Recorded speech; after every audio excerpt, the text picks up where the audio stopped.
සහිත දිරිය වනිතා සංවර්ධන සේවා සමුපාකාර සමිතිය මගින් ක්‍රියාත්මක කරන ප්‍රජා සත්කාරයක් ලෙස ගැබිණි මව්වරුන් වෙනුවෙන් ප්‍රදානය කරනු ලබන ප්‍රසූත කට්ටල පසුගියදා ගල්ගමුව ශාඛා පරිශ්‍රයේදී දැනට ගැබිණි තත්ත්වයේ පසුවන මව්වරුන් හට ප්‍රදානය කරන ලදී.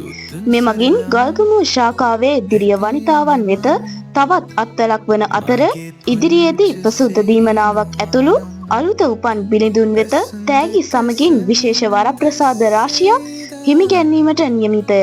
ඉතින් ඔබත් අද මෙන්න අප හා එක්වන්න සීමා සහිත දිරිය වනිතා සංවර්ධන සේවා සමුපාකාර සමිතිය.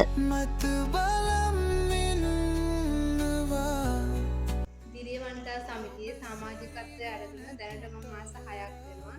ඉතින් ඒ නිසා තමයි මේ වරප්‍රසාද හම්බුනේ. ඉතින් මම ස්තුතිවන්ත වෙනවා අපේ දිස්නා මැඩම්ට. ඉතින් මම ආරාධනා කරනවා හැම දිනාටම අපේ සමිතිය සමග එකතු වෙන්න මේ වගේ වරප්‍රසාද ලබා ගන්න කියලා. ස්තුතියි.